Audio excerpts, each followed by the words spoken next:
नमस्कार साथियों, स्वागत है आपका अपने प्लेटफॉर्म प्रगति जोड़ी पर। आज हम शुरुआत करने जा रहे हैं वन लाइनर क्वेश्चन की। क्वेश्चन का एनालिसिस देखेंगे, किस प्रकार से क्वेश्चन बनते हैं, टॉपिक में किस प्रकार से घुमा के एग्जाम में क्वेश्चन को पूछते हैं। जैसे कि आज हमारा पहला क्वेश्चन है, संगाई महोत्सव किस राज्य में मनाया जाता है। राइट, बात करते हैं संगाई महोत्सव। संगाई महोत्सव मणिपुर राज्य में मनाया जाने वाला एक त्योहार है, मणिपुर राज्य में।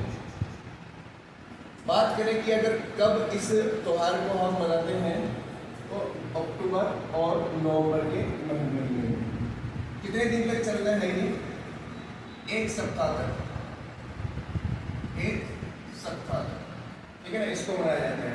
और अगर बात करें इस त्योहार को मनाने की शुरुआत हमने कब से की थी, कभी कभी ये प्रश्न बन जाता है कि इसकी शुरुआत कब से की गई, शुरुआत कब की। तो याद रखना दोस्तों, 2010 में इसकी शुरुआत की गई थी। बात करें संगाई शब्द का क्या अर्थ है। संगाई शब्द का अर्थ होता है हिरण, और हिरण मणिपुर राज्य का राजकीय पशु है, राजकीय पशु है। देखना, संगाई महोत्सव के बारे में पूछा था, इतनी इंफॉर्मेशन ये हमारे लिए सबसे ज्यादा जरूरी है। मणिपुर राज्य अक्टूबर नवंबर के महीने में एक सप्ताह तक, शुरुआत 2010 में की गई। संगाई का मतलब होता है हिरण। हिरण मणिपुर राज्य का राजकीय पशु है। देखना, हमारा दूसरा क्वेश्चन है, दिल्ली राज्य में कितनी लोकसभा की सीटें हैं।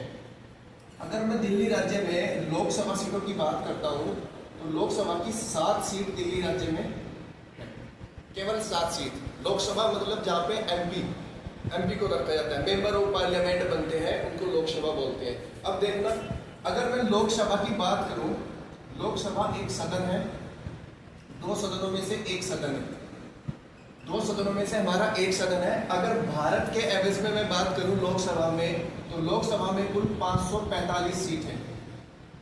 इन 545 सीट में 543 के लिए चुनाव किया जाता है, और 2 सीटों पर मनोनीत किए जाते हैं, सदस्य मनोनीत किए जाते हैं। ये आरक्षण अब खत्म हो चुका है, तो अब केवल चुनाव वाली सीटों को रखा गया है। अगर इसमें बात करें कि लोकसभा में मैक्सिमम, अधिकतम कितनी सीटें हो सकती है, अधिकतम अगर सीटों की संख्या में बात करूं, तो अधिकतम सीट इसमें 500 हो सकती है, जिनकी संख्या पहले 552 होती थी, 552 होती थी। अब 2 का आरक्षण चूंकि खत्म कर दिया है, अब कितनी सीटें हैं? 500। अगर यही बात हम उत्तर प्रदेश के परिप्रेक्ष्य से देखें, जो कि यूपी एग्जाम्स के लिए बहुत ज़्यादा इंपॉर्टेंट है, तो उत्तर प्रदेश में अगर मैं बात करूं लोकसभा सीटों की, उत्तर प्रदेश में लोकसभा सीटें 80 हैं, राज्यसभा की सीटें 31 यानी 31 हैं। और अगर बात करें विधानसभा की सीटें, तो विधानसभा के लिए उत्तर प्रदेश में 403 + 1 सीट है। और बात करें अगर विधान परिषद के लिए उत्तर प्रदेश में 100 सीटें। ये भी आपके लिए बहुत ज़्यादा जरूरी है, क्योंकि यूपी एग्जाम्स में इस बार इस प्रकार के क्वेश्चन अक्सर तो हमारा तीसरा क्वेश्चन है, कौन सा स्थान मिर्जा गालिब की जन्मस्थली है। अगर मिर्जा गालिब के बारे में हम बात करते हैं, जो कि जिनका पैसा था, अगर इनके पैसे की बात करूं, इनका पैसा था शायर। ये एक शायर थे, उर्दू के बहुत बड़े शायर माने जाते हैं मिर्जा गालिब। और मिर्जा गालिब के अगर जन्म की मैं बात करता हूँ, मिर्जा गालिब का जन्म 27 दिसंबर 1796 में आगरा नामक स्थान पर हुआ था। आगरा जो कि उत्तर प्रदेश का एक शहर है, आगरा में इनका जन्म होता है 1796 में। अगर इनकी बात करूं मैं मृत्यु की इनकी कब हुई, तो मृत्यु के बारे में 1869 में। और मृत्यु कहाँ पे होती है इनकी? दिल्ली में। अगर मैं बात करूं कि मिर्जा गालिब जब 1857 की क्रांति में दिल्ली में उपस्थित थे, तो दिल्ली का शासक कौन था? अगर दिल्ली के शासक की मैं बात करूं 1857 की क्रांति के समय में दिल्ली का शासक, तो आपको याद रखना है मोहम्मद शाह जफर। मोहम्मद शाह जफर, ये जिसको क्या बोलते हैं? बहादुर शाह जफर। बहादुर शाह जफर दिल्ली के शासक हुआ करते थे 1857 की क्रांति के समय, जिनको बाद में अंग्रेजों ने रंगून यानी वर्तमान समय के म्यांमार देश में निर्वासित कर दिया था, और 1867 में उनकी स्वाभाविक मृत्यु हुई थी। ठीक है, क्वेश्चन है, भारतीय संविधान में वित्त विधेयक किस अनुच्छेद में है? वित्त विधेयक की अगर मैं बात करता हूँ, जिसको हम इंग्लिश में बोलते हैं फाइनेंस बिल। Finance bill. अगर इसके मैं केवल आंसर की बात करता हूं तो इसका उत्तर हो जाएगा 170 आर्टिकल अनुच्छेद 117 में। लेकिन इसके साथ में कुछ और तथ्य जान लेते हैं। लेकिन जैसे हमने यहाँ पे विधेयक की बात की है, भारतीय संविधान में 4 प्रकार के विधेयकों का जिक्र किया जाता है। नंबर 1 साधारण विधेयक हो गया, नंबर 2 हमारा हो जाएगा धन विधेयक, नंबर 3 हमारा हो जाएगा वित्त विधेयक, और नंबर 4 हो जाता है हमारा संविधान संशोधन विधेयक। संविधान संशोधन विधेयक 4 प्रकार के विधेयकों के बारे में हम पढ़ते हैं। बात करें साधारण विधेयक, साधारण विधेयक को हम आर्टिकल 111 के अंतर्गत पढ़ते हैं। धन विधेयक को हम आर्टिकल 110 के अंतर्गत पढ़ते हैं। वित्त विधेयक को हम आर्टिकल 117 के अंतर्गत पढ़ते हैं, जबकि संविधान संशोधन विधेयक को हम आर्टिकल 368 के अंतर्गत पढ़ते हैं। विधेयक क्या होता है? किसी भी कानून को बनने के पहले की प्रक्रिया, जो कि संसद के दोनों सदनों में चलाई जाती है, लोकसभा में भी और राज्यसभा में भी।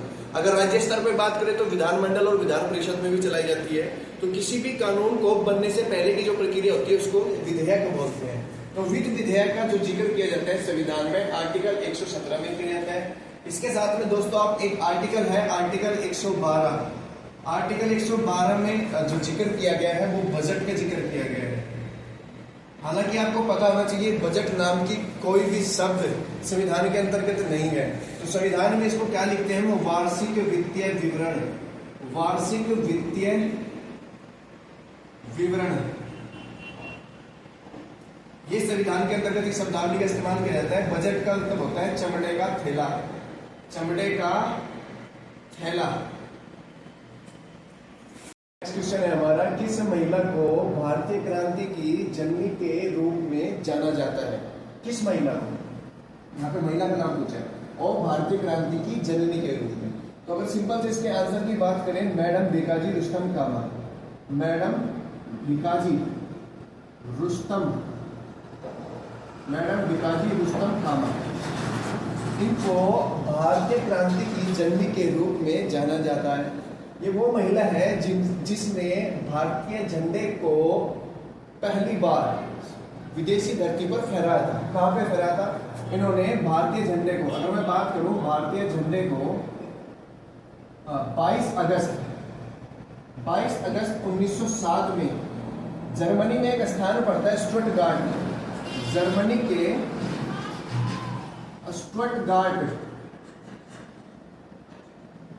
नामक स्थान पर फहराया, इसलिए इनको भारतीय क्रांति की जननी के रूप में जाना जाता है।